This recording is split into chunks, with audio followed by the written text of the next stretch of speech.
ಸ್ವಯಂಪಾಕ ಅಭಿಮಾನಿಗಳಿಗೆ ಸ್ವಾಗತ. ಈ ದಿನ ನಾನು ಮಲ್ಲಿಗೆ ದೋಸೆ ಹೇಗೆ ಮಾಡೋದು ಅಂತ ಹೇಳಿ ತೋರಿಸ್ಕೊಡ್ತಾ ಇದ್ದೀನಿ. ಬೇಕಾಗುವ ಪದಾರ್ಥಗಳು: ಅಕ್ಕಿ 3 ಕಪ್, ನಾನಿಲ್ಲಿ ದೋಸೆ ಅಕ್ಕಿನ ಇಟ್ಕೊಂಡಿದ್ದೀನಿ.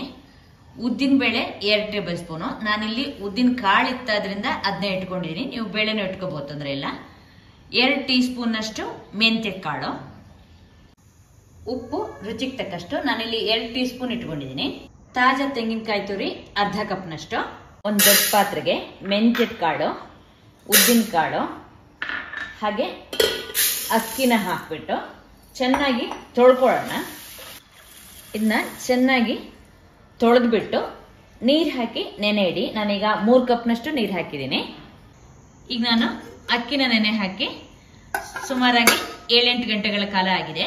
ನೀವು ಕಡಿಮೆ ಅಂದ್ರೂ 4 ಗಂಟೆಗಳ ಕಾಲ ನೆನೆ ಹಾಕ್ಲೇಬೇಕು. ಹೆಚ್ಚಾದ್ರೆ ಏನ್ ತೊಂದರೆ ಇಲ್ಲ. ಸಾಧ್ಯವಾದಷ್ಟು ನೀವು ಇದನ್ನ ರುಬ್ಬೇಕಾದ್ರೆ ಗ್ರೈಂಡರ್ನಲ್ಲೇ ರುಬ್ಕೊಳ್ಳಿ. ಗ್ರೈಂಡರ್ನಲ್ಲೇ ಯಾವಾಗಲೂ ಕೂಡ ದೋಸೆ ಹಿಟ್ಟು ಅಥವಾ ಇಡ್ಲಿ ಹಿಟ್ಟು ತುಂಬಾ ಚೆನ್ನಾಗಾಗುತ್ತೆ. ಮಿಕ್ಸರ್ನಲ್ಲೂ ರುಬ್ಕೋಬಹುದು, ಆದ್ರೆ ಗ್ರೈಂಡರ್ ಚೆನ್ನಾಗಿರುತ್ತೆ. ದೋಸೆ ಹಿಟ್ಟನ್ನ ನುಣ್ಣಕ್ಕೆ ರುಬ್ಕೊಂಡಿದ್ದೀನಿ. ಸಾಧ್ಯವಾದಷ್ಟು ನೀವು ಹೀಗೆ ಗಟ್ಟಿಯಾಗಿ ರುಬ್ಕೊಳ್ಳಿ. ದೋಸೆ ನೆನೆ ಹಾಕಿದ ಅಕ್ಕಿನಲ್ಲಿ ನೋಡಿ ಈಗ ಇಷ್ಟು ನೀರು ಉಳ್ಕೊಂಡಿದೆ. ಇದನ್ನು ಉಪಯೋಗಿಸ್ಬೇಕು, ಹಾಗೆ ಇಟ್ಟಿರಿ. ಈ ಅಕ್ಕಿ ನೆನೆ ಹಾಕಿದ ನೀರಿತ್ತಲ್ಲ, ಅದನ್ನೇ ನಾನು ಒಂದು ಬಾಣಲೆ ಹಾಕ್ತಾ ಇದ್ದೀನಿ. ಹಾಗೆ ಅದ್ರ ಜೊತೆಗೆ ಮತ್ತೆ ಒಂದು ಅರ್ಧ ಕಪ್ಪು ನೀರಷ್ಟು ಹಾಕಿದ್ದೀನಿ. ಈಗ ಹತ್ರ ಇದರಲ್ಲಿ 1 ಕಪ್ ಮೇಲಿದೆ ನೀರು. ಇದನ್ನ ಸ್ವಲ್ಪ ಕುದಿಲಿಕ್ಕಿಡೋಣ. ಈಗ ನೀರು ಕುದಿತಾ ಇದೆ.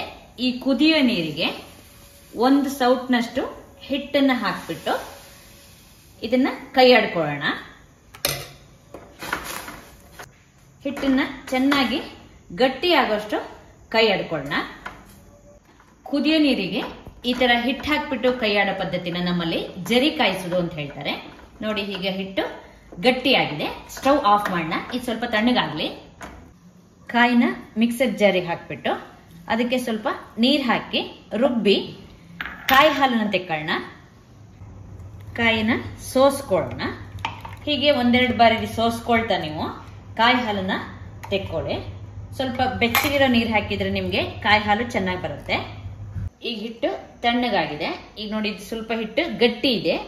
ನಮ್ಗೆ ರುಬ್ಬಿದ ಹಿಟ್ಟಿಗೆ ಹಾಕಿ ಕಲಿಸ್ಲಿಕ್ಕೆ ಇದು ಸ್ವಲ್ಪ ಕಷ್ಟ ಆಗುತ್ತೆ. ಅದಕ್ಕೆ ಈ ಹಿಟ್ಟನ್ನ ಮಿಕ್ಸಿನಲ್ಲಿ ರುಬ್ಕೊಳ್ಳೋಣ. ಸ್ವಲ್ಪ ನೀರು ಹಾಕಿ 1/4 ಕಪ್ನಷ್ಟು ನೀರು ಹಾಕಿದ್ದೀನಿ. ಹಿಟ್ಟನ್ನು ಹಾಕ್ಬಿಟ್ಟು ಇದನ್ನ ಒಂದ್ಸಲ ರುಬ್ಕೊಂಡ್ರೆ ನಿಮ್ಗೆ ಹಿಟ್ಟಿಗೆ ಹಾಕಿ ಕಲಿಸ್ಲಿಕ್ಕೆ ಸುಲಭ ಆಗುತ್ತೆ. ಇದನ್ನ ಕೂಡ ಹಿಟ್ಟಿನ ಜೊತೆ ಹಾಕಿ ಈ ತರ ನಿಮ್ಗೆ ಸ್ವಲ್ಪ ನೀರಾಗಿದ್ದಾಗ ಕಲ್ಸಕ್ಕೆ ಸುಲಭ ಆಗತ್ತೆ ಅಂತ ಹೇಳಿ ನಾನು ಅದನ್ನ ಮತ್ತೊಮ್ಮೆ ಮಿಕ್ಸಿನಲ್ಲಿ ರುಬ್ಬಿದ್ದೆ. ಅದಕ್ಕೆ ಕಾಯಿ ಹಾಲು ಹಾಗೆ ಉಪ್ಪನ್ನು ಹಾಕ್ಬಿಟ್ಟು ಚೆನ್ನಾಗಿ ಇದನ್ನ ಕಲ್ಸ್ಕೊಳ್ಳಿ. ಕೈನಲ್ಲೇ ಕಲ್ಸ್ಕೊಂಡ್ರು ಕೂಡ ಒಳ್ಳೇದೇ ನಿಮಗೆ.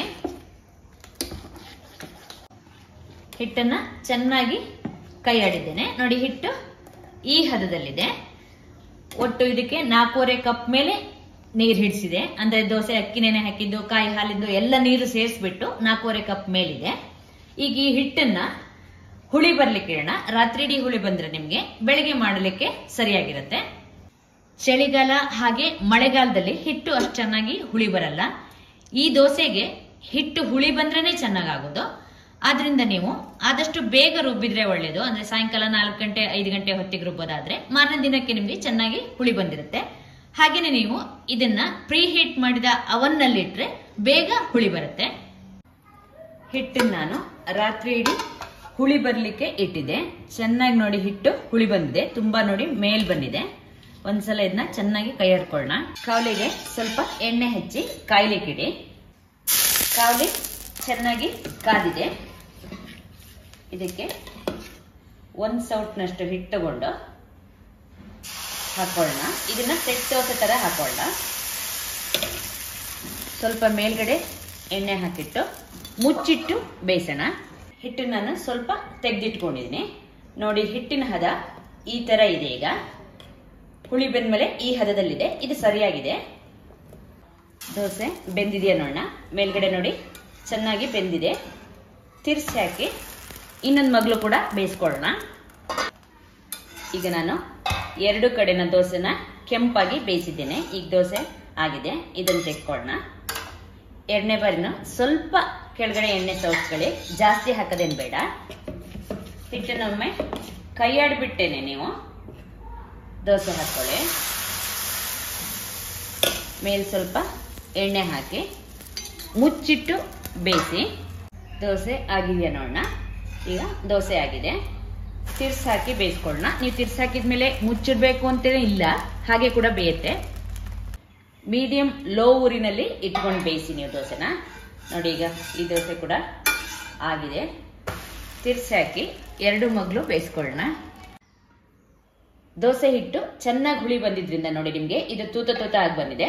ಹಾಗೆ ನೋಡಿ ಮೇಲೆ ಸ್ವಲ್ಪ ಬಿಳಿ ಇದ್ದಂತೆ ನೀವು ಇದನ್ನ ತಿರ್ಸಿ ಹಾಕಿದ್ರೆ ಕೆಳಗಡೆ ಭಾಗ ಇದೆಯಲ್ಲ ನಿಮಗದು ಬೇಗ ಕಪ್ಪಗಾಗಲ್ಲ. ನೋಡಿ ಬಣ್ಣ ಕೂಡ ಚೆನ್ನಾಗಿರುತ್ತೆ. ಇದನ್ನ ನೀವು ಆದಷ್ಟು ಉರಿನ ನೋಡ್ಕೊಳ್ತಾ ದೊಡ್ಡ ಸಣ್ಣ ಮಾಡ್ಕೊಳ್ಳಿ. ಆದಷ್ಟು ಮೀಡಿಯಂ ಲೋ ಊರಿನಲ್ಲೇ ಇರಲಿ.